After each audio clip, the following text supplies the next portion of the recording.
Youngsplain, the show where an old-timer explains old-timey things to young whippersnappers, and they, in turn, explain newfangled nonsense to him. And now, here's your host, Precious D.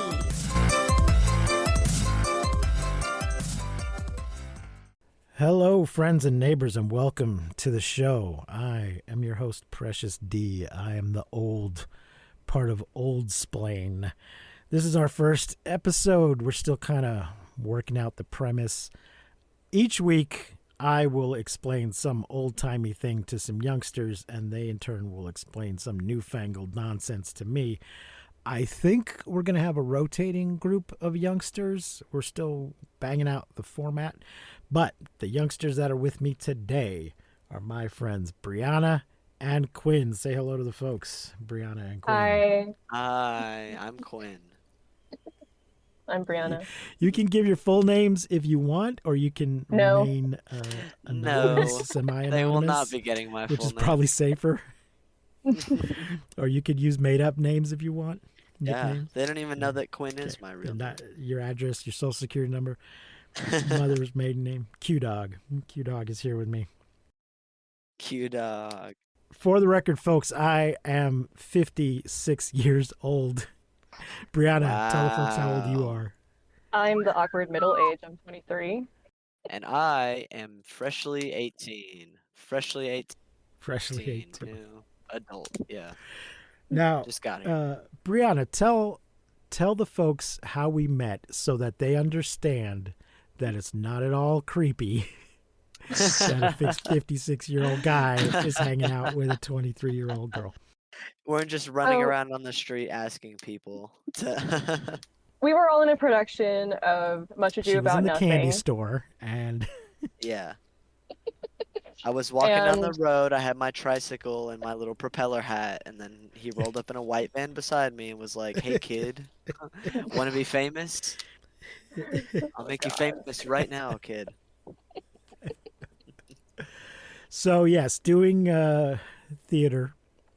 We were all in you a production end up of Much working Ado with About a Nothing. variety of people. Yes. And I was Hero / Vergis, and Precious D was Leonardo / Baraccio, and Quinn was Claudio / watch number 3. Seems like we're really lacking on the anonymous thing. Okay, well, I'll just redo it. I'm sorry. I mean, yeah, people no, really want to it's find fine. out. I didn't say where we did the production. No, that's fine. That's true. right. That's true. That's right. However, it was in a replica of Shakespeare's Globe, so fancy. Okay. No, How many of those are in the United States, do you think? One, as far as I know. I'm not sure. yeah, it's in like Utah or something, isn't it? So you Is how folks you may know. or may not know that I have another podcast called Monster Movie Fun Time Go. Yeah, you almost And never talk about it. That's the same way I met my co-host in that podcast is we doing theater together. And while we were doing this show, I kept it reminded me of an old idea for a podcast I had because I kept making reference to some old-timey stuff that these kids had no idea. No one would respond to What them. I was It made him talking very sad. Yeah. So which leads us to today's topic. I would peek into the women's dressing room and say, Because the women's dressing room door was open and was a social space. Yes, it was I open. I don't know if we would say it like that. Peeking The into door the was women's open. I dressing wasn't room and barging in come on off them. The women's extremely dressing room was undressed. open and used as a social space when it was not I being wasn't used for changing. I was not pulling a Trump on Yes. I wasn't doing Oh a yeah, Trump, the folks. verdict just came out about that. Yes. It's some sort of historic shit happening today, folks, as we record this. The guilty verdict just came down for former President Donald J. Trump. So, yeah, that's some historic shit, kids. Pay attention. But I would lean in and say, I just want to wish you all good luck. We're all counting on you. And they had no idea what I was talking about. So That did Yeah. That led to me going, what do you mean you've never seen the movie I Airplane? just thought you were saying that, you know. I thought you were just Did we saying. did we say that's what we were Right. discussing today? Yes, we will be Wait, have discussing we? the movie Have we Airplane. established that? Yeah. Yes. We'll be discussing the movie Airplane in a moment. So, Brianna, when I was making that joke, had you even heard of the movie? I had heard of the movie. I'd seen the poster. That was the main thing for Okay. me as well. I'd seen the poster a lot of places, but I never had any idea what the movie was about. I was having a binge of Okay. those like YouTube videos where they have like professionals come on and they critique like movies or TV. So there were a couple of ones where they had pilots on and they talked about airplanes some. But that's it. Okay. I think the other girls had not even heard of it. Oh wow. That's the poster where the airplane's tied in a knot. Yeah. Yeah. It's Yeah, it's a very good it's a good poster because it's memorable. it's an extremely memorable poster. Yeah. I've seen it many places, but never once have I been like, oh, I wonder what that movie is. Now, before we get into that, I want to establish a baseline here for Oldsplain, Youngsplain. So I'm going to ask you guys a couple of questions. Have you ever used a rotary phone? Yes, I have used a rotary phone, and I I know how haven't, they but I work. know how Okay. to. Have you ever used a payphone, a public payphone? No. I have not, no. Have you ever owned a cassette tape player? I do. Of course, Quinn owns one. Yes. He's a hipster. I own Quinn's many, a hipster yeah. doofus. My household. I wouldn't ask owns about a one. turntable because that's very hip these days to own a turntable. Oh, I don't own a turntable. I don't have room for a turntable. Well, and then the cassette players that I have are very small, to be honest, and it's mostly recorders. I Yeah. mostly have recorders. We have a stereo system set up in one of my one of the rooms in my house, and it has a 6-disc CD player, and I believe there's also a cassette player on it, but Wow. I've never used it. So, Wow. but it's there. Is there an 8-track player on it? Does it have 8-track Probably not. capability?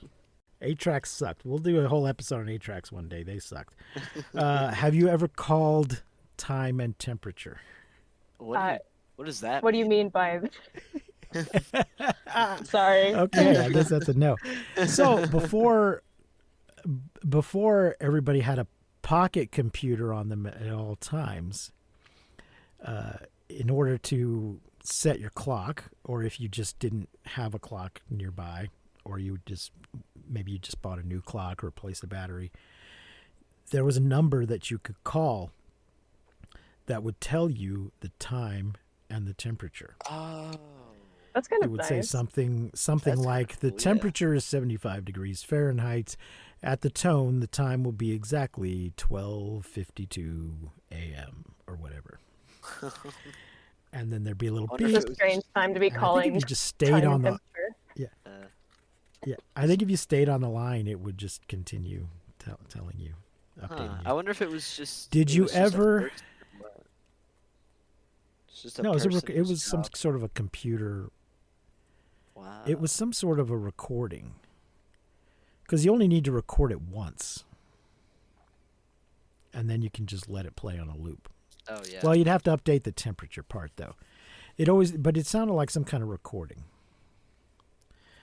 Did you ever get up early on a Saturday morning to watch cartoons? Oh, of course. I don't know because the age I would have been doing that, my context for what early is, I did not tell time at that age. Like I didn't check regularly. I just woke up at the time I usually But woke you- up, whatever that was. But you got up to watch the cartoons on Saturday morning. Um, Saturday morning I cartoons think were so. were a thing. I mean, I have a lot of memory of like planning to watch cartoons at a certain time. Yeah, Like when Total Drama was airing. Okay. You watched Total Drama as a kid? That's crazy. Yes. My stuff was more like SpongeBob. Like, I mean, I can vividly remember being at my grandma's and waking up, and like the first thought in my brain when I wake up being like, oh, I have to get up now to go see what's playing on like Cartoon Network or whatever. Because I SpongeBob's watched. a I mean, Nickelodeon show. Well, see, if you had Okay. my my point is that there was a time when you had to get up on Saturday morning to watch cartoons because they were not on 24 hours a day. There was no Correct. dedicated network. Yeah. But it helps if for you these. own a VHS set of the first season of Pokemon. We had VHS of the second season of SpongeBob. So, what was your favorite cartoon as a child? Oh, SpongeBob, no question. I just really like that show. how old are we considering child? But Serious question, because like the type of cartoon I would have watched at 5 is different I'd from the time one I would have say watched at around anything before elementary. Yeah, 10. elementary Sorry, school. what? Elementary Before school, I Like guess. during elementary school? Yeah. Okay. Um, I remember I liked Foster's Home for Imaginary Friends a lot, and I liked Phineas and Ferb. Okay. Uh, when I was in Sure. middle school, that's too late. Let me think. And when I was a really little kid on Nick Jr., my favorite show was Oswald, which was a very charming show about an octopus that had a weenie dog that was actually shaped like a hot dog. I mean, like weenie dogs are already shaped like hot dogs, but it was like she had like a bun and everything, and her name was Weenie, and she was precious. It was a very charming little show. Now, That's so you sweet. both inadvertently answered this next question, which has to do with VHS tapes. If you had ever Yeah, owned I a figured you would VHS, ask about that. Yeah. have When you? my sister and I Did would you ever? Do you remember? Did you ever rent one from a store? No, I don't think we did. I a think VHS tape I think we just specifically, bought them. Yeah. I think we just had because VHSs and we would watch the ones You're we had. saying rentals existed, but you just bought them? No, I think like my grandma had some that she had had for years, and we would just Oh, watch okay. those. Because I I don't see. ever remember there being like new ones, you know? I think Okay. my family only ever rented DVDs. Yeah, I know we rented Okay. DVDs, but I don't So think we you're rented around. You're VHS. around when the store switched over to DVD, but before they disappeared. Oh yes. You Yeah, can still rent DVDs, but from a kiosk. You can get them from the Red Box, but that's about it. yeah. And we used to Yeah. rent Can't get them from from Netflix Netflix. anymore. Yeah, we had the Netflix subscription that Well, was we used like they mailed you CDs, and it was like, yeah. wow, there's They DVDs. We they had that ended right up that. till just this year. We had it right up till they ended it earlier this Wow, year, and really? then They you could ended it this year? download. It was either this year or late last year, but it was within the past 12 months. And then they had a Wow. thing where you could download a PDF that had your stats, Oh, that's cool. like your total Oh, I'm pretty number sure of rentals and my stuff. dad bought some of the DVDs when they were starting to phase out that model. Like I think he bought some of them, so we owned them and purchased them Huh. from Netflix I'm not aware of them. in the past 12 months. But maybe I'm misremembering. No, they did tell. I I'm not aware that they did that, but and it's a little unclear what they were going to do with their whole catalog. But they basically told you keep your last DVD. So I made Oh, sure that's nice. to make my last one something that was not available, not in print, and not available anywhere else. Mm-hmm. what was that? Okay, this it's called Brain Dead, and it's a early Peter Jackson horror film. It's a symphony of gore, and you can't get it right now. It's not streaming anywhere. It's not had a Blu-ray release. It's not currently in print on DVD. So there you go. Have you ever watched The Tonight Show? And if so, who was the earliest host that you remember of The Tonight Show? No, I've never watched The Tonight Show. I've watched Saturday Night Live, but I don't. I wasn't I wasn't big on night show stuff ever. I wasn't really into them either, and I can't keep up with which one is which. I'm So trying to I think. don't. Who is the current host of the Tonight Show? Yeah, I don't even know because I don't currently watch the night show, so I don't I don't know what's going on Jimmy there at all. Jimmy Fallon Which is the Jimmy? current host of The Tonight Oh Show. yeah, he did that Jimmy thing with Fallon. Ben and Jerry's. Okay. There is a Um, lot of these days people tend to watch clips the next day on YouTube Oh, rather than watching the actual show when it's live. I Jimmy think. Fallon is the Um, furthest back post I know, but most of that was because I did not pay attention to that as a child. I was not good with celebrity names. okay. And by the time I I've was paying always attention, I was a teenager. I've always been terrible with Okay. celebrities. Like I've never been Uh, good with celebrities. what is the first video game system that you owned, or your family Oh, that owned, was a or Wii. I that owned you a play Wii. that you played? A Wii. Actually, Okay. sorry, I don't remember which came out. If it was the Xbox 360 or the Wii first, but it was one. I think it was the Wii, Okay. but it was one of those. Okay. Um, Played a lot of the N64, but the oldest console I've played is the SNES, and my family still plays on the N64 sometimes. And the SNES is plugged Okay. in. I just haven't. It, the 64 has Dr. Mario, and that's my family's main thing that we do. So Okay. And here's the last question. What is the first Star Wars movie you saw in a theater? I don't think I've ever seen any of them in theaters. same here because Get out. I'm not a big Star Wars fan, and my family does not really go to the movies. Because I didn't want to Okay. see the new movies, the new set of movies. Whenever it came out, I didn't like it, so I didn't go see it. Yeah, the sequels. Yeah. Um, I think it might have been uh A New Hope or whatever they were playing whenever the 40th anniversary hit, and so they were playing. Was it The Last Jedi they were playing in theaters for the 40th anniversary? It I would went and not have saw been The that. Last Jedi Uh, because The Last Jedi is episode 8. Oh, well, whichever one. Number 6. Sorry, I don't know the names of them, but number 6. Return But of the Jedi, I so think. technically that would have been the first one I ever saw, but that seems like it's out of Against the context. spirit of the a question. reissue. Yeah. Yes. Yeah, a reissue doesn't count. It wasn't new. Okay, folks, we're going to take a little break here, and then we'll be back to talk about Airplane. And we're back. Brianna, Quinn, Airplane, thoughts? We've watched it now. Yeah. You've watched Yes, it we now, have. yes. We've watched it. Okay, I did like it. I did enjoy it. I will say I've seen a few comedies that were older that I I don't feel like they've landed super well for me. Like The Big Lebowski, a lot of people talk on up a lot. I didn't enjoy that one very much. Um, but this one was really funny. I was laughing a good portion of it. I'll admit that I was going into it with not necessarily the most favorable view because I was kind of like, it's a comedy movie from the 80s, you say. And I mentioned that I was going to watch it for this podcast, and my dad went, you're not going to like some of those jokes. And I was like, thanks, Dad. And there was some stuff that I did not enjoy. Granted, I know some of that is because of like personal things I have, but also some of it is like a product of its time. But also some of it was definitely like I was clearly not the target audience for this shot.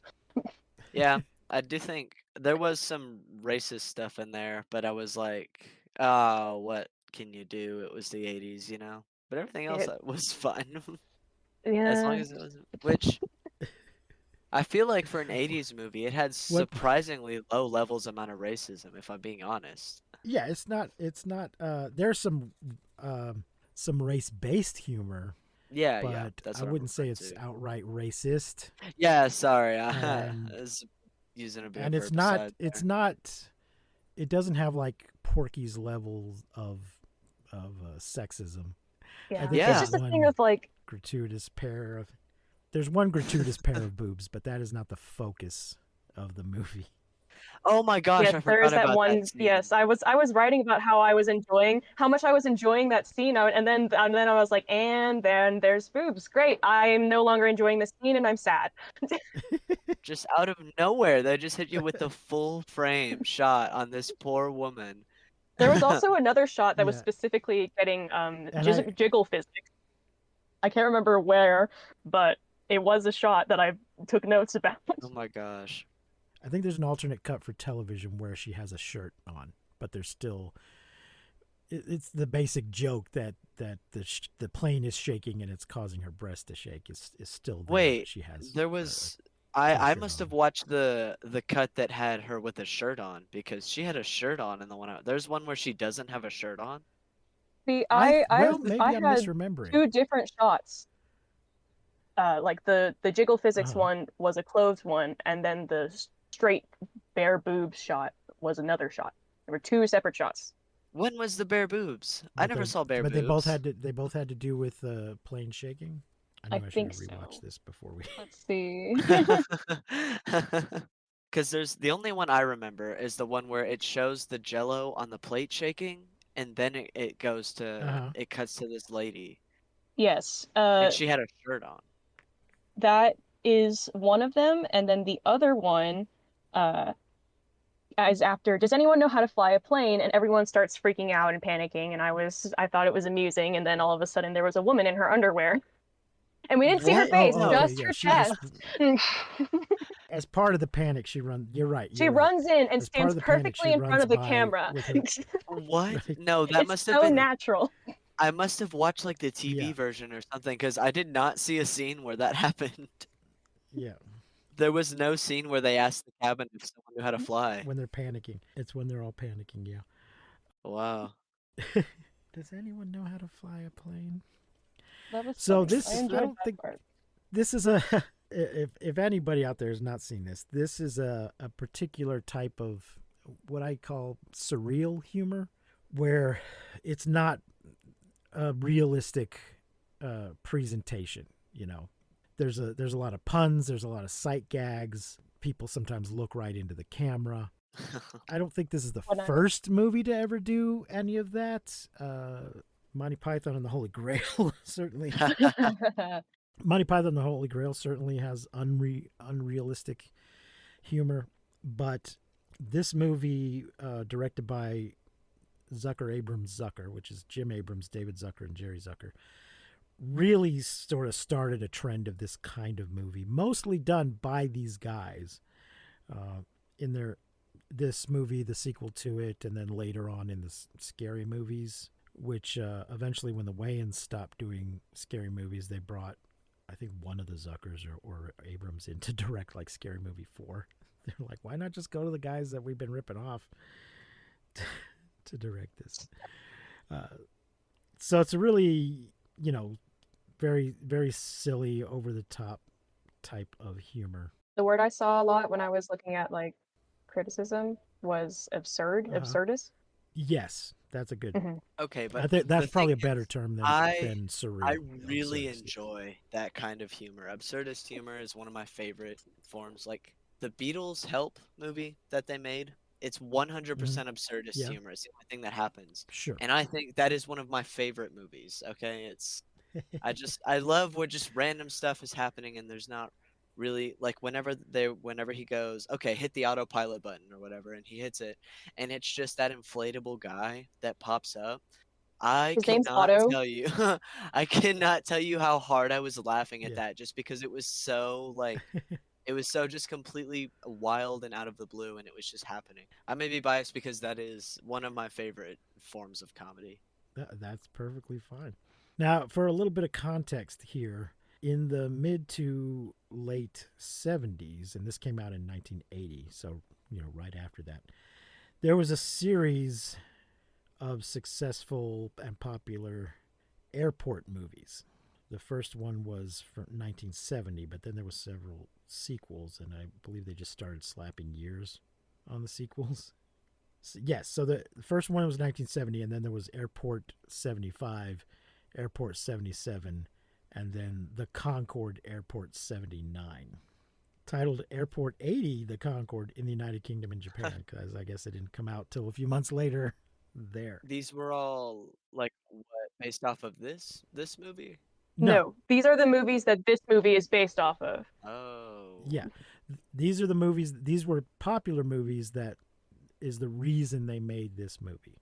But the actual plot of this movie is not from Airport. Brianna, I think you did a little research on this, didn't you? Yes, I just because I was like, maybe I'll understand what was going on better if I read something that other people have talked about it. And I did understand what was going on better. I did this after I watched the movie, took very thorough notes, and then I went and I looked some stuff up and I was like, oh, okay, that makes more sense.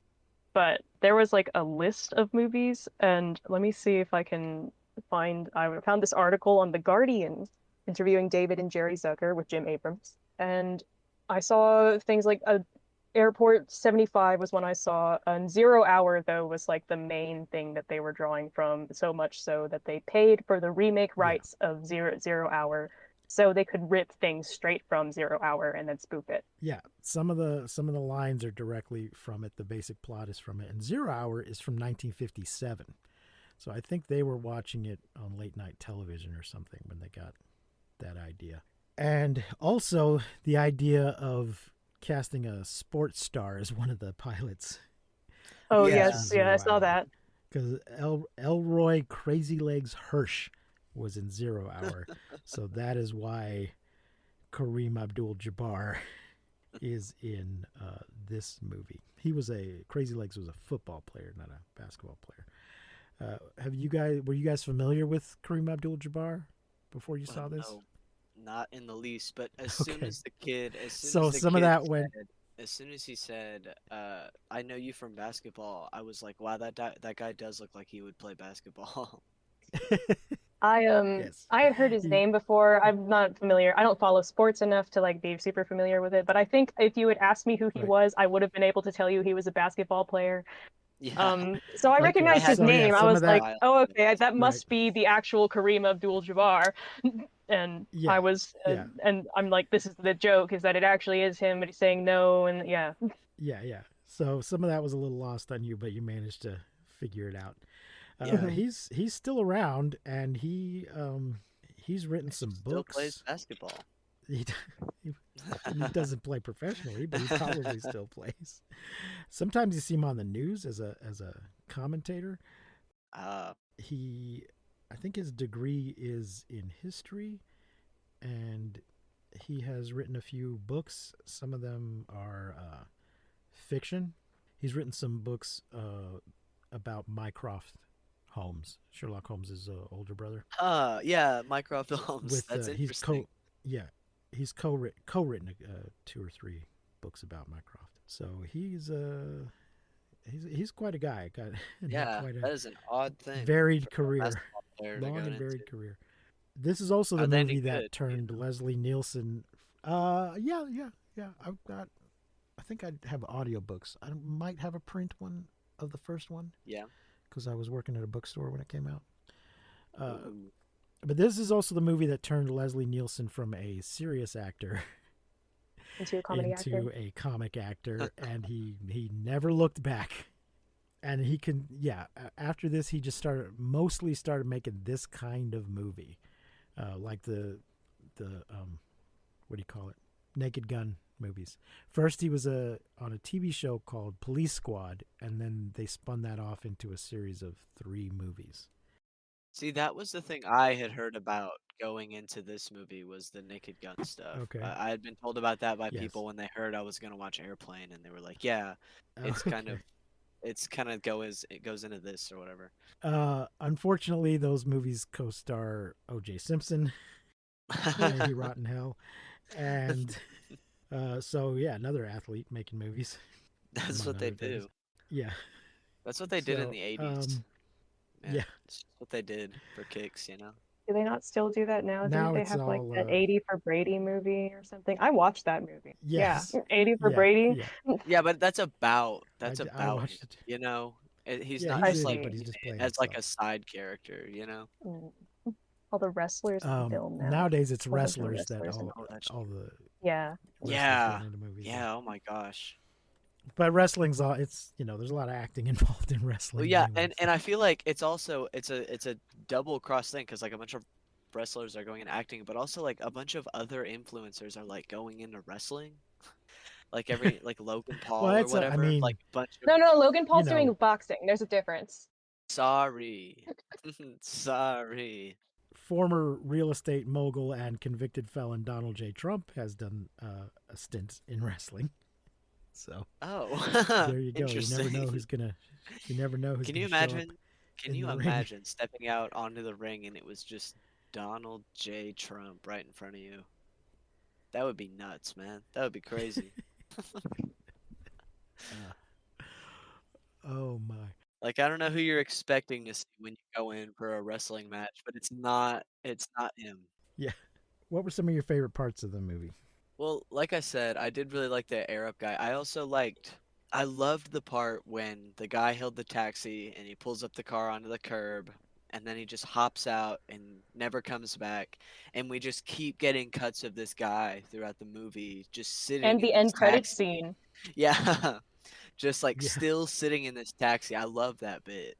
Oh my gosh, or the part where that pilot is coming in. The pilot, I don't remember his name. They call him in to help the main character fly the plane down, and you have all these charity Yeah. people coming up to him, and he's just beating the Yes. hell out of all of them. Like I Right. love the whole deal with the charity people where everyone who sees Uh, him just hates him.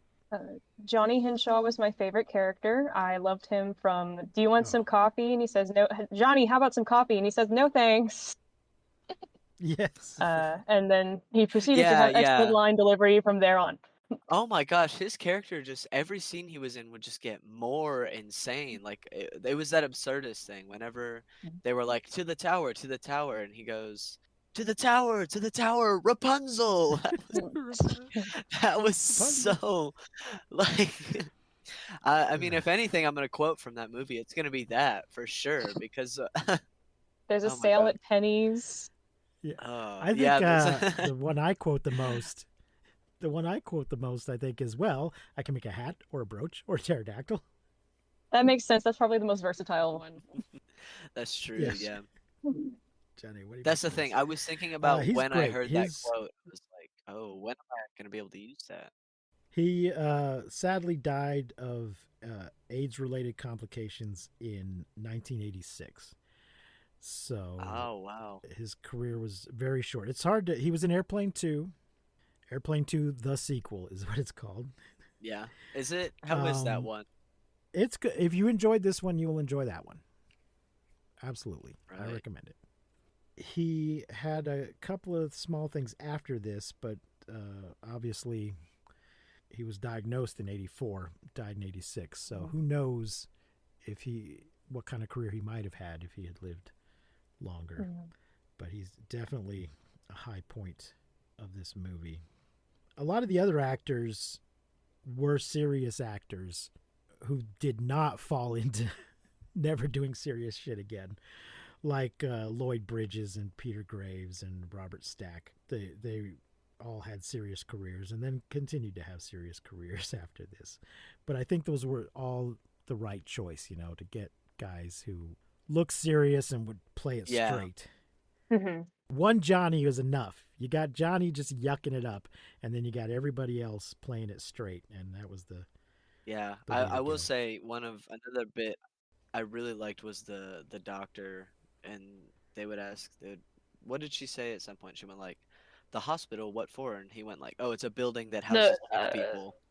Oh, she's like the like a hospital. What hospital. is What it? is it? Oh, Oh, it's a yeah. building Yeah. with patients, but that's not important right now. That's Yeah. not important right now. Gag is one of my favorite things. I know, yeah. Where they just completely missed the point of whatever question was being asked. I actually heard a newscaster do that joke live on the air once. Wow. His co-host said something like, I don't know if there was a closure at the airport or the hospital or something, but she said something to the effect of, the airport, what is it? He's like, well, it's a big place where all the airplanes land, but that's not important right now. So I was like, I can't. And he just, without missing a beat, he just laid down that joke and Yeah. it just kept going. I will say, if I can find a place to reference that, I absolutely will. Well, at some point, you will get to use the Shirley joke. Yeah, That's a I very wanted to popular ask, one. was that from this movie or was that something they? It's from this movie. Because I was gonna say, I was like, I've heard that reference so many times, and when I heard it in the movie, I was like, oh, they're Yeah, just it's from referencing this movie. that joke that everyone uses. But then it dawned on me that that might have been from this movie, Yes. which kind of blew my mind for a second, if I'm being honest. Yes, absolutely. Did you recognize the kissing couple getting hit with seaweed as featured in Shrek 2? Oh my gosh, I was wondering about that. I was like, it's like what?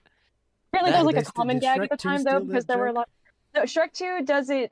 They do a similar joke. I think my dad had told me that that was not the first instance of this joke was in Airplane, but in Shrek Yeah. 2 they have the waves come over them. It's Well, Shrek and Fiona on their honeymoon. The waves come over them, and then when the waves retreat, the little mermaid is on top of Shrek. oh yeah, I And do then Ugh. Fiona grabs her by the tail, drags her down the beach, and throws her into the ocean. I did assume that bit with the seaweed had to be from something else, but I didn't know what it was from, so Okay. it didn't No, land for well, me. so what it is, that is a reference to the movie From Here to Eternity, which is a serious movie, and the couple is making out on the beach while the waves wash over them. I don't think any seaweed is left behind, or if it is, it's just a little bit.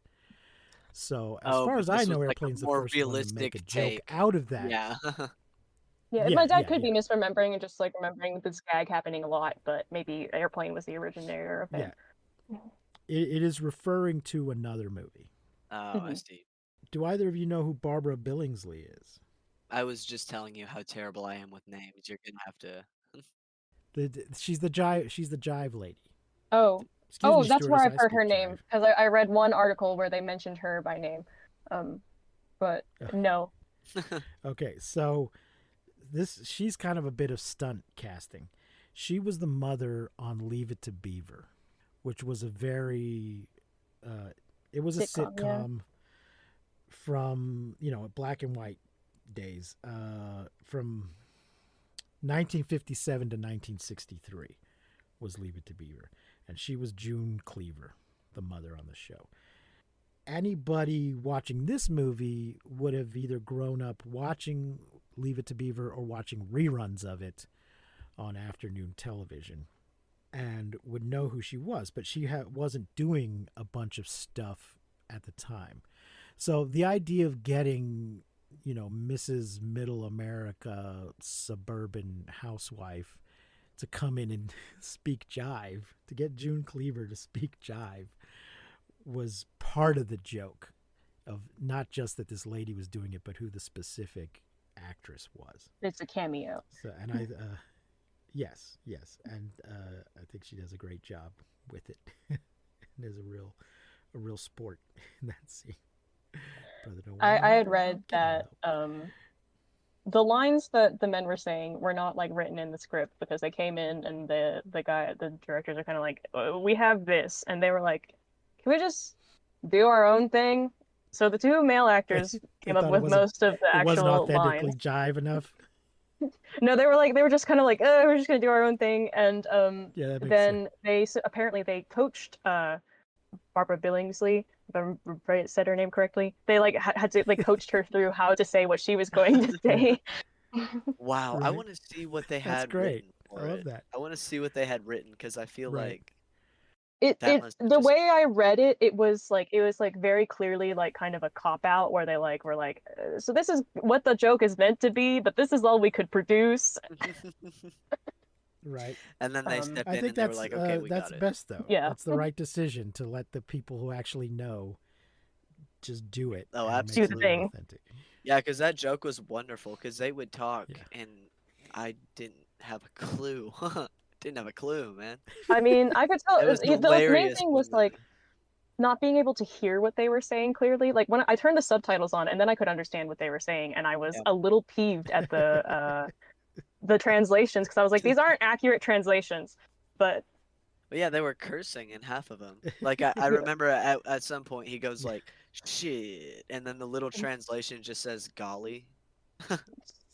and I guess maybe Golly. that's part of the spoof is that it's meant to be a translation that specifically is like putting it into a specific kind of English. Yes, yeah. But Which I'm gonna be Yes. honest, I found that pretty funny. Yes, It golly. wasn't even just like layman terms. It was translating into like proper English almost, which I did find that funny. Right. Ethel Merman is in it, kind of playing herself. She I'm was a sorry, you're gonna famous have to Broadway explain. actress. Yeah. Okay. So Ethel Merman, Is that all that we get? Ethel Merman, yeah, she was a Broadway actress who was known for Anything Goes, Annie Get Your Gun, Gypsy, Hello Dolly.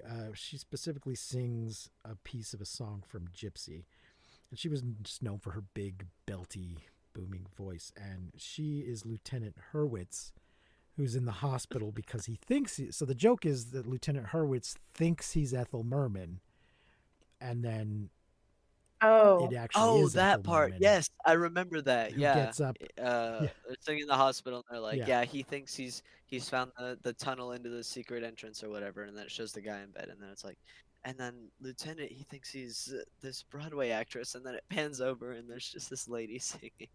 I did like that joke because So even though I didn't she know sings who a they little were bit of talking about, I everything's figured that's coming up what it was. roses. You worked it out. I did not realize Yeah, I James was like, Hong was oh, in this this movie. must How did not I not be. know that? James who? James Hong is the Japanese general. Yeah, so he plays the one Asian guy that commits seppuku over having to listen to Ted's boring ass story. Yes, That was not a gag that was vibing with me, He's in been case that wasn't apparent. I liked that gag. I did like that gag. It wasn't vibing with me from when the first time the lady hanged herself, but admittedly, I'm a little touchy about suicide, so like, Yeah, and then well, I will say Wow. when I saw that, when I saw she had hung herself, I didn't know that's what happened. I, because like the rational part of my brain was like, oh, the ceiling isn't high enough for that, so something else must be happening. But then I figured it out later. yeah, But the note I took about the third iteration of that gag was all caps. Oh my god, they're going to have the Middle Eastern coded guy light himself on fucking fire. Oh my god, with like a bunch of D's. I was, having a time. yeah, that wasn't. I do understand that though. The gag with the girl and the IV in her arm, whenever she was playing guitar and she would whack the IV out of this girl's arm. That gag wasn't vibing with me because I've got a big thing about needles. I hate needles. But like I could see that being funny. I just needles really bother me. I thought it was mostly. I thought that was funny because I was like, man, this actress is really selling. Good for you, girl. Like, that singing nun bit is from I think one of the airport movies. yes, I don't remember which one, but it's not spoofing a from, specific moment from 0 one of the other Hour. movies. Hmm. Yeah. Can't remember if she sings the same song. So something you might have seen James Hong in most recently is Everything Everywhere All at Once. Oh, so Really? so he's Mr. Ping and he's he's Gong Gong in Everything Everywhere All at Once. Wow. Wow, that's crazy. Yes, he's Mr. He's Mr. Ping Ping in the Kung Kung Fu Panda movies. He's in. I don't know if you've ever seen Big Trouble in Little China, but he's the bad guy. I in haven't. that. He's in all kinds of stuff, and he's great. You should definitely see Big Trouble in Little China. So, any other thoughts, issues, favorite parts of Airplane? Let me see. I have lots of notes. Let me just Oh, I thought the Mayo Clinic joke Sure. I rolled my eyes at. Oh, But I the heart thought that was though, hilarious. the heart though, I was like, what the? I was like, okay, I like this a lot. Really, I didn't like the heart thing because like I've got like a blood thing. I'm like Okay, really that's fair. squeamish about like body stuff. So I thought the it was like, okay, pass me the ham, hold the mayo, or sorry, ham on 5, hold the mayo. I thought that was funny. I rolled my eyes Yeah. at that one too, but also that was like at the beginning of the movie, so I was like all cynicism going in. No, I think that was the joke that really broke the ice for me, and I was like, okay, I think this will go well. Here's my question. Was the original pilot supposed to be gay? Question mark. Because they do this you mean because gag. of the inappropriate questions? Yes. Yeah, the that. first question he asked that boy, And he's like, when "Have you they ever do seen the have you ever when they seen a do the grown man whacking naked?" material gag, he's got a magazine that specifically has the title Sperm, but I'm pretty sure there was still a naked woman on the cover. Yeah, So I Sperm wasn't sure if that Weekly. was meant to be like code like so I was like, okay, maybe that's just they're like, oh look, wouldn't this be a funny thing to name a magazine? And it's not meant to be anything else. But then when all the questions started coming, I was like, oh Ooh, yeah. I will say those questions Right. they made me flinch at first, It's but so then weird later because on, yes, it's sort of implied. It's kind of I don't know if implied strong enough that he might be some kind of a pedophile, but he asks the questions just in such a straightforward manner. I know. have you ever seen a grown in man front of other naked? Do you ever people. hang So around a it's so- gymnasium? yeah, You like movies about gladiators? Yeah. So right, it's just so Yeah. so weird the way he did. I mean, and the kid reacts to these things. The kid knows these are inappropriate questions. Hmm. So I don't know. It's very. I mean, it always makes me laugh. Yeah, I don't. I don't know what we're meant to think about all of Yeah, I that. don't know why. I don't know why though. I think it was, if I'm being honest, I think it was just for the absurdity of it, Hmm. because the absurdity of the So questions would get me Yeah, later. I read because also it that in starts one of off the with just movies like, they're "Have you ever been in a spoofing. cockpit before?" Yeah. In one of the movies they're spoofing, there's a scene where a kid gets to come up into the cockpit and he like hugs the pilot. So I guess for the Uh, spoof, they're like, well, what if we just like okay. really made this Just uncomfortable for everybody? take that too far, um, right? but I yeah. see. Could be that. Could be it. That could be it. So Uh, one of my least s- favorite gags, because I'm here to talk shit, I uh, guess. One of my least favorite gags was when Elaine had to reinflate the autopilot because I knew exactly where we were going with this, and it happened, and I was like, "Great, cool, I'm having so right. much fun right now." And then I will say, I did like the fact that both of them had after sex cigarettes afterwards, and I'm like, okay, that part is funny. I wish this gag hadn't happened at all, but that part, I'm glad it did happen. If it's gonna happen, I'm glad they put that part in there too, because I was like that for me like elevated the joke. Right. It's not my favorite gag, although I do kind of find his smile amusing. Yeah. Yeah, no, that made it. Was not having fun with that. I will say one of my least favorite, not because I think it would have been a good joke, I think it was just poorly done, was the scene where the lady got sick and then those eggs kept coming out of her mouth. And I was like, that could have been really funny, but the way that the doctor was pulling them out, it was just very obvious sleight of hand, which just bothered me a little bit, Oh, how apparent it Well, was. yeah. I mean, it is a pretty standard magic trick. I do have a note about that scene, but it's kind of inappropriate. I don't know what the line is for this show. No, you go right ahead. This lady spitting a continuous stream of eggs out of her mouth is definitely some kind of fetish somewhere out there on the internet. Is my Is note. it? Is it? Oh, I am almost certain. That's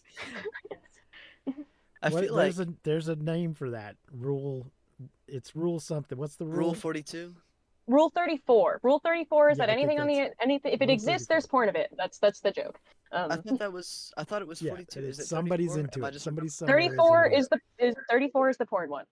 I Oh. know there are some other ones, but 34 for Yeah, sure is the porn one. I just know there's no rule 6. Uh, okay, so guys, on a scale of 1 to 5, what are you gonna rate Airplane from Am I 1980? rating this based on what I think its objective quality is, or am I rating this based on my personal taste and experience with it? If They're you different have two scores. different ratings, go ahead and hit me with it. Go ahead and give me both. So I'm thinking for like considering its impact, cultural impact, and the prominence it had at the time, and how its effect that it had on comedy going forward. I recognize like this is a big pop culture thing, so I'll give it a 4. But for me personally, in my experience, like 3 to 3.5. All right, well, get ready Okay. for me because I'll go ahead and give both of mine as well, but both of mine are actually the same score. Um, because I did really enjoy this movie. I'll give it a 5 just because that sense of humor was right up my alley. A lot of the puns they used when just like passively speaking too, I really enjoyed. And then for like objective quality, I will say it seemed like this movie had a like very high production value for like all of the props and like all of the physical stuff that went into it, all of their sets and everything. Like the plane coming through the window at the very beginning, that was a one-time joke, and they still did that whole bit there, and it looked very good for like at the time that it was produced and everything. I just or that when the Uh plane huh. landed and it like it looked good, the plane landing and everything that went into that. Uh, I really enjoyed the production value of it overall. I do think the comedy's at its strongest when they do the overly literal interpretations of things that people are saying, whether it's with a visual gag like the smoking ticket or the drinking problem, Oh, the or if smoking it's ticket. I forgot about the smoking ticket. I thought that was so funny. the first time it happened, I was like, okay, okay. And then when they brought it back out and it was still smoking, I was like, okay, now this Yeah, is an excellent joke. every time it was in his hands, it was just still spewing out smoke, and I was like, "Wow, this." Yes. You used to be able to smoke on airplanes, ladies and gentlemen. Yes, So, that's the point of having a smoking again, section, if not. again, if you haven't seen the movie, the lady at the counter asks it when he goes to buy the ticket. She says, "Smoking or non-smoking?" And he says, "Smoking." And she hands him the ticket itself. The Is ticket A is ticket that looks like dry spewing ice out dropped in smoke. water. Yeah, so much smoke coming off Yeah, his yeah. ticket every time he takes it out. And then what's funnier still is when he gets on the plane, there's a light that flashes that says like to fasten seatbelts, and then right above it there's a light that flashes on that says no smoking. And I was like, wow. No smoking, no screwing. No, that was later. That was a That bit was later. Okay. Well, they would turn it so at after the plane takes off. I think then they turn off the no smoking sign, and you can go ahead and light up. Yeah, Oh. that makes I sense. believe that's how it used to work. Yeah. Mhm. So let me hit you with these numbers. Budget, 3.5 million. Box office, 171 million. God damn, what is that in today's dollars? Let me pull that up. Oh, I don't know what that would be adjusted for inflation. Was but this it's not 1980? Excellent too profit shabby. margin on that one. Was this 1980? This Yeah, movie? not. Yeah. Yep, 1980. Yes. Wow, 100. That's about $133 million today. Yeah. If Which you haven't number? watched Airplane, you can watch it on Paramount Plus. So the $3.5 million budget comes out to about a 133.2 million budget see. today, which Oh, honestly, That's a small movie. It's that's small budget for a that's not studio-produced yeah, that's movie. not crazy for a movie. But I mean, I could see it because I mean, there wasn't any like computer. Well, there must have been some, but like very little. There's no like CGI no. back then, and that's where most of movie budget goes now. When they shatter the glass, that's a form of animation. It was not computer done. Mhm. They Oh. animated that and laid it over top of. What did you say the profit was? Like a Dominic? composite. What was the box office to 171. return? 171. 171. That is 64 billion today. Wait, am I reading this right? That can't be right. It took the wrong number. That's- Hold on. Aren't you supposed to be This like a movie's STEM bad. major or something? Well, what if I can't read, huh? Oh, okay, that's fair. Yeah, that's what I thought. It's just because it cut out one of my zeros. Hold on.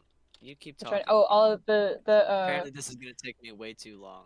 the Tupperware party on the Peace Corps mission was good. It's That came out. I was like, oh my, It's wait, alright. no, oh my gosh, she's doing a Tupperware party. yeah, that I did really like that. Oh. Today that is 650 million profit that it made. Okay. In Yeah. 20 Oh, I have another question. dollars. Why is there a credit for A Tale of Two Cities by Charles Dickens? What is that? Oh, I it's didn't look just that a one up. I random- should have looked that one up. Okay, so it's just a gag of like it's just No, it's randomly just- here. Yeah. Or Okay. Okay. Isn't this the movie that also has the worst boy? Is worst boy in The- this movie in the credits, or did you not notice? I don't think I Best noticed that. Boy It's is just a Charles credit. Dickens. It was toward the end of the credit sequence, and it had like a line all to itself. So that's why Right. I noticed it. I was like, what? Okay. So I think it's in this movie. So best boy is a position on a film. I Mhm. can't remember what they do, but you see it in the credits. Best boy. So right after, I think it's this movie. It might be Airplane 2. Right after best boy is the credit for worst boy, Adolf Hitler. Oh, I think I might have seen that. I'm not certain. I can't remember. Okay. I don't think I think if I had seen it, I would have written it down. But I heard this before. Yeah, it's just a random Mhm. random gag credit. It doesn't To credit It's not Charles referring to Dickens anything for some specific. reason. Yeah. And I will confess, I didn't the name Otto for the autopilot didn't click for me, but it wasn't that like, oh, it's every time I heard them say his name, I heard them saying it AUTO, and so it wasn't till the end credits when I was like, oh, apparently his name is Otto, and then I went, oh, that's the joke. That's the joke. The autopilot. Wow, Yes. that didn't. I'll that tell didn't you the click one for me I until you didn't said it just now. get. For years I just thought it was just a weird the joke that just kind of went past me for years, and I don't know why, is when he says it's an entirely different kind of flying altogether. And they say it's an entirely different kind of flying. All together. Yeah. And the all together part Oh, just all never quite together. clicked with Yeah. Yes. me. Wait, I get that Yes, now. so All when Yes. they together, say it's an it I all entirely never different together, part got of that. kind of Yeah. flying. I didn't get that when watching it either. I just thought they were just being yeah, mean to him. I did get that note. right. That one's But written down. I just rewrote the joke. I watched it multiple times over a period of years before it finally clicked in my head why they were repeating what he had just said. It's a different kind of So flying. so All don't feel together. bad. Oh, where did the so there's that joke of like the people on the baggage claim conveyor belt, and the visual was very Uh, funny. But I like did they say I something over the intercom or something that kind of Yeah, like I don't know introduced the why premise they of did it, that. or was it just supposed to be like random? Haha. Because I feel like if there had been like a line to set it up, it would have been it would have been way funnier. But there might have been, and I I just missed don't it. remember. I don't remember why they. I don't remember why they're coming down. Why the people are Mhm. coming down the chute. Yeah. I'm not sure why. I was impressed Um, with how they like fell into each other. Like way to hold position, guys. let's see. This movie was ranked 6th on Bravo's 100 Funniest Movies. A 2007 survey by Channel 4 in the UK puts it second of all time behind Monty Python's Life of Brian. Now, I'm going to disagree with that and say that number 1 should be Monty Python and the Holy Grail. I think that movie is funnier than Life of Brian. I don't know if I'd put Life of Brian in the top 10, but I would definitely put Airplane right after Monty Python and the Holy Grail. Have you guys seen that movie? I've seen parts of it. I saw Spam-A-Lot once when I was a child, and I wasn't old enough to comprehend what was going on and really appreciate it. But I love the Lady of the Lake and how much she was a diva. Yeah, Lady Lake is not in Holy Grail, the movie she's just Hmm. referred to. Right. Now, folks, it's not my intention that this be a movie review show. That just happens to have been our first Oldsplain topic that came up organically as I interacted with these youngsters. So it's not necessarily going to be a movie or a TV show every week, but it will be on occasion, just so you know, going forward. Do you guys have a Youngsplain topic for me this week? So since I'm 5 years older than anyone else that I know is doing this podcast, or on the young side, um, I have a topic, but I worry that maybe it might just be a little too old for them. I will do my Okay. best. I'm ready to research it right now because the thing about My me is just that I don't watch movies Well, very it's not a often. movie. Yeah, it My doesn't have to be a movie. favorite, one of Any my sort of favorite cultural things phenomena that I might not be aware of. in the Uh world huh. is the infamous Harry Potter fan fiction, My Immortal. I do believe I've heard of this. When it came out, I probably was like a very small child, but it gained a lot of like internet prominence later on. People started talking about it more. And then in the mid to late 2010s, when I was in high school, someone came out and said that they had authored My Immortal, because we do not know who wrote My Immortal. Someone came out and said that they had authored My Immortal, and then we found out she didn't. But there was a lot of shenanigans that happened with that. My friend had come up to me and she was like, they found the author of My Immortal. I was like, what? And she was like, yeah, apparently it's this lady. And she said that she like wrote the story to try to reconnect with her brother that she lost in the foster care system. And I was like, what? That sounds insane. What are you talking about? And I was like, hey, okay. Maybe she's just like misremembering this, or like she's doing a bad job of explaining it. But no, that is actually what that lady claimed. And it was I was like, that sounds kind of bullshit, because it was. But anyway, My Immortal, Well, it's a 40 I will chapter say, fan fiction, I but feel it's like very short Well, chapters. we might go into that, just kind of the culture of fan fiction, because I don't know if that was I don't know how long that has really been around, but That started with, it I goes think, back. largely I credited can with tell you. Star Trek. Yes, that's what I was going to say. It began with Star Trek, and it's the reason we still have Star Trek. Star Trek was only 3 seasons, and then it went into syndication. And people published fan magazines, fanzines, if you will, Hmm. that had fan fiction in them. And you could get these through the mail or at conventions or whatnot. And so they would write poetry and short stories and whatever, fan fiction.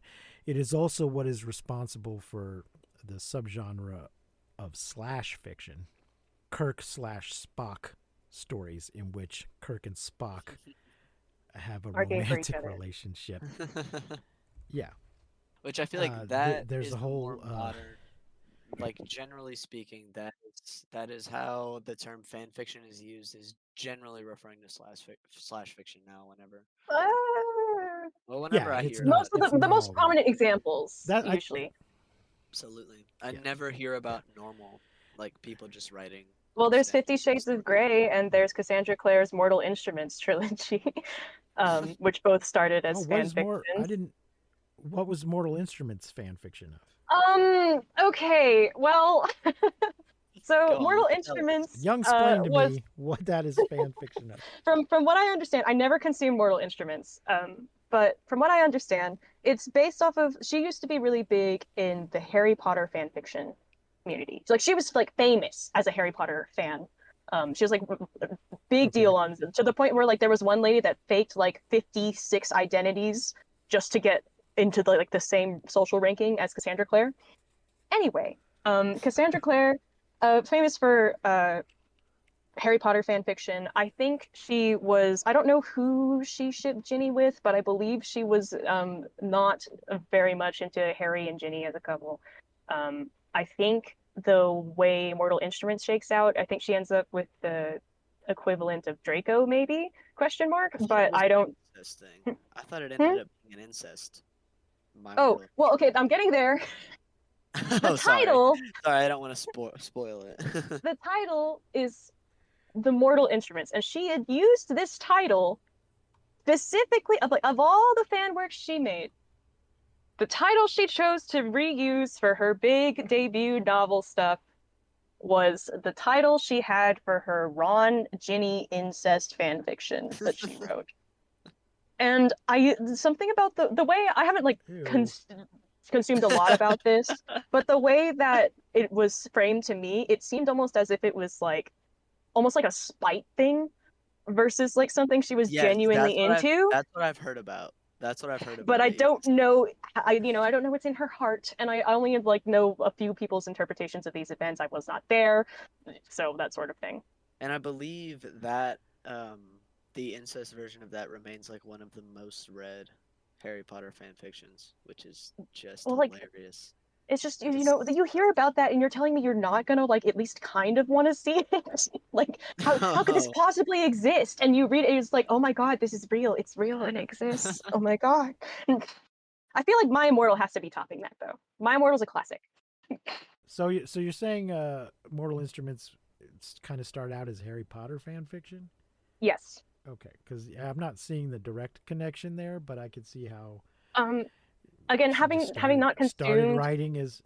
yeah, I having saw not the movie. directly consumed Mortal Instruments. Doesn't she have like a friend that like a childhood friend that like I think his name's Simon that's like into her, but she's not into him I haven't Okay. read it. I don't. I mean, because it could in be a case where she was writing about these characters, but putting similar to 50 Shades, where she's taken the characters but then put them in a different environment yes, that's very than they're possible. originally in, And which But that's then which then ends up turning into its own thing. yeah, and I'm that's pretty very sure common for fan fiction writers actually to I'm go pretty sure into just Simon, whatever writing his name is meant to be novels. Harry.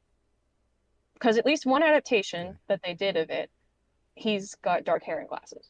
I don't know if he has it in the books or all the adaptations, but it's something I noticed once. And I was like, okay. There's an entire Wikipedia article on this Do you on have My it pulled up Immortal, too? but I have it pulled up I right now. don't. Yeah. Yeah, I don't see where it is I can actually read it. It probably is very difficult to get a hold of it because I know like It's not EL. difficult at all. It's on AO3. Oh, that's good. Oh, that makes Yeah. sense. Oh, that's right, It because was she's big on it EL. was Okay. one of the first links that popped up when I looked this up. The because I know EL James slash Erica Mitchell, which is her real name, who wrote 50 Shades of Grey, scrubbed the original fan fiction from most of the internet. Like she did her best to scrub it, and also she sent cease and desist to the Internet Archive to take down any of the archives that they had of it. I know it's still floating around somewhere because content That's pretty creators will read it ballsy. every once in a while. Yeah, but it's floating around somewhere, but it's much more difficult to access, and it's also really difficult to access it in like its original form, where it has things like dates and comments and stuff like that. It's like you're trying to figure out when the first chapter of the fan fiction was published is actually surprisingly difficult because it's so thoroughly scrubbed from the internet. I find this incredibly hypocritical to commit this blatant copyright infringement and then try to prevent other people from reading it, trying to claim some sort of ownership of your copyright infringement. Oh yeah, I also heard that she's particularly vicious at anyone that tries to make derivative works of 50 Shades, but that's something I've heard in like one line of a video that was not actually talking about that. So I don't know how real it is or what that looks like, but it's funny in like it has to be funny, otherwise it's sad. She's the devil. Way. Oh, well, let me tell you, I do not. I in general do not approve of fan fiction. There is some elements of some of my own writing that does use other people's characters, but people who are long dead whose characters are in the public domain, which is just part of how literature works. But I would never just take the characters of a living author and presume to write my own shit.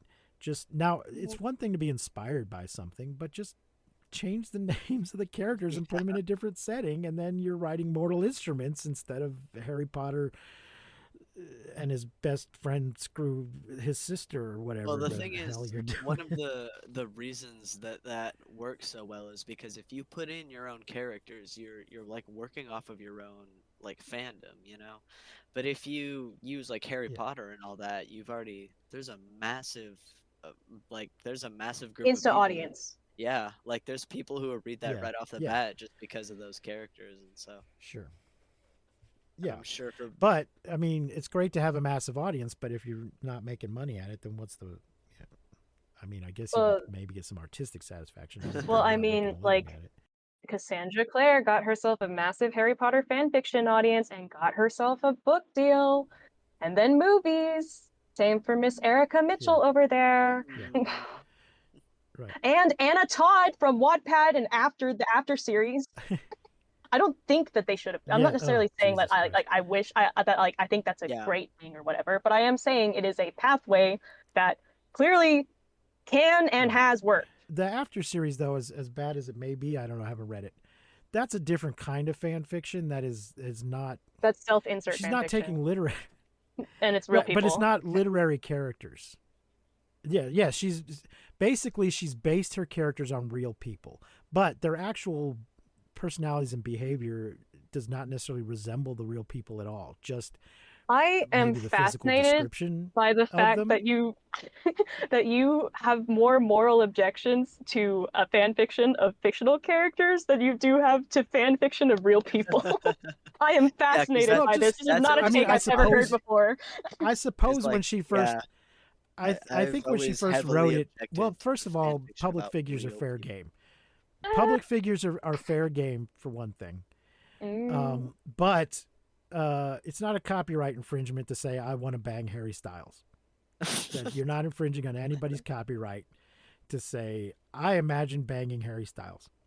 But I suppose when she first published it on the fan forum or whatever on Wattpad that she used those real names. I don't know. Yes, it's still there. I'm pretty sure you can still go read it because it's certainly easy enough to just say, I have a crush on Jennifer Connelly. This character's inspired by her, but I'm going to change her name to Molly Connelly or whatever, you know. That's all you got to do. But it's not like she's taken an actual... She's actually made up her own characters and just based them on the physical appearance of Harry Styles and whoever else. But I've done some writing of my own, and if I can ever get it published, I will come down hard on any fan fiction. I'm just saying that now. So cease and desist. I will be the first person writing. I have a different view on fan fiction. So. Just to spite you, I will be the first person writing about it. The thing is, you end up in a Star Trek situation, and yeah, if without fan fiction, we might not have any Star Trek today. But Paramount has put themselves in this position where they have looked the other way on fan-made films for decades. And then they started trying to clamp down on it, and it's led to some issues. Basically, they've in an aspirin situation where it could be argued that they failed to protect their own trademark and have allowed it to fall in the public domain by waiting too long to protect it. I did also want to mention fan fiction is where the term Mary Sue comes from. Are you guys familiar with the Mary Sue? Well, yeah, I want to talk about My Immortal. Obviously, I know what a Mary Sue is. I don't know what that is referring to. A Mary Sue, and sometimes people accuse real characters of being a Mary Sue, like Rey from Star Wars. What is a real character? Oh, yeah, okay, yeah. I'm saying somebody that's people not have a accused fiction. her of being Mary Sue. It's Right. often, yeah, it's used a lot for female characters. It's so weird how that keeps And then happening for people female characters in have claimed male-dominated that Luke fandoms. Skywalker's a Mary Sue, and well, I think Larry Stu is the male equivalent. No, I've heard Gary Stu. Gary Stu. Stu was the one I heard for the Master. So Chief. Mary Sue refers to a piece of a fan fiction. It was actually the original Mary Sue was actually a parody of other Star Trek fan fiction. Yes. Where Lieutenant Mary Sue comes in, who is like an author's self-insert, and does a better job than all the established characters. Lieutenant Mary Sue comes in and saves Kirk and Spock and McCoy from She's the exceptionally situation. skilled. Yeah, she's better than everybody else. Saves the day. In the original story, dies and then is mourned by all of the established characters. But she specifically was created to make fun of this type of character that was already beginning to show up in fan fiction, where my character is just as cool, if not cooler, than Kirk and Spock. And usually there's also an element nowadays to a lot of Mary Sue style characters. Like, I feel like the more legitimate accusations of Mary Sue style characters also have this quality where everyone is just into them. Everyone wants to fuck them. It's like, so Bella Swan could be argued to be a Mary Sue because like almost every male character that isn't already taken wants to be with her. And when she becomes a vampire, she so naturally adapts to the abilities and doesn't have any of that struggling like newborn phase that that supposedly exists, that is mentioned in the previous books, all that sort of stuff. She's hyper competent, better at vampiring than all the other vampires. She's also a blank slate for the reader to lay themselves over top of. She's a self-insert. She's and she does a good job of doing that. So here we are. Now we're talking about Twilight. God damn it. I'm going to put an end to this now. It all comes back to one thing. All right. So I found it My Immortal chapters 1 through 11. So for next time, I will read a little bit of this and give my thoughts and feelings on it. Okay, here's my thing. You should read further. You should at least read to where it gets hacked. The girl's account gets hacked. It got hacked? The character? And someone else publishes the chapter. I have not heard about that. No, the author. The author's account gets hacked. And then someone else posts a chapter saying, haha, I hacked into this chick's account. And then they post a chapter that is like parodying the rest of it. Wait. Oh my gosh, I've never heard about this before. Okay, you might have to send me a link to that one. So you're saying that's after, just the first thing that pops up after the Wikipedia article is chapters 1 through 11 on the My Immortal wiki. Yeah, there's like 40-ish So chapters. And I don't know which chapter is when the hacker shows up, but it's not 1 through 11. But you think I have most of the first archived? paragraph memorized. A Right, sense so of yeah, pride for me. I can click to the next. Yes, it is for sure somewhere on the internet. This is myimmortal.fandom.com/wiki. My Immortal chapters. Yeah, there are multiple copies of it that exist out there on the internet. I'm pretty sure someone's reposted it to fanfiction.net. Someone's reposted it to Wattpad. So well, I think I'm looking at the one on Wattpad, and I think that it may have been a bit rewritten by the looks of it. But the fanfic.net one looks fun. Okay. I think I still have a link to a Wattpad one that I can send if someone needs it, but I'll find links for My Immortal. Yeah, if you can find that part of it. To be clear, I don't like consume this and think it's like a brilliant piece of literature. I just think it has a lot of pop culture significance. Okay. So for next time, now folks, I already have, as I mentioned, another podcast that comes out every week. So I don't think this one, at least to start with, is going to come out every week. It'll probably be monthly to begin with. Of course, if it takes off, we'll see if we can make it go more often than that. For next time, I just want to ask you, have either of you ever heard of the Micronauts? I do not think so. No. I'm sure I've heard the title before, but I know absolutely you say that, and I'm like, I assume that's a Sounds sci-fi vague. thing, but I don't know if it's a movie, a book, a TV series. There is actually a series of novels with that title, but that's not what I'm referring to. But I will probably address that as well when we cover the Micronauts next time. It is was a line of toys that was also turned into a comic book. Yeah, I said Sadly, it when has I looked not it up, been the turned into a first thing movie. was the comics. Was the thing that popped up. Well, that is just recent. They have just recently been reprinted in a large omnibus, the first volume of what will be 3 volumes of reprints. The reason it hasn't been reprinted before now is a licensing issue because Marvel Comics did not own them outright. Oh, I see. Yeah, look, I will Oldsplain Micronauts to you next time. And if you feel like looking into it a little bit before then to get some context, you can probably find a few things on YouTube of the toys and stuff. Yeah. So we will talk about the Micronauts next time. All right. I think that's going to wrap it up. We've been going on for quite a bit now, folks. Yeah. So thanks for joining us. We do not currently have a website. We don't have a Patreon for this yet. There is one for the other show. This is a pilot. Yeah, it's a pilot. For now, go to mmftg.com to contact me if you have any suggested topics, or just want to say hi or give us any feedback. That would be good to get suggested topics from the audience. Much appreciated. So thanks for joining us here, folks. Brianna and Quinn, thank you for joining me. I've been your host, Precious D. We won't see you, but you will hear us next time on Oldsplain, Youngsplain. You've been listening to Oldsplain, Youngsplain with Precious D. If you enjoyed the show, please rate and review us on your podcasting platform of choice.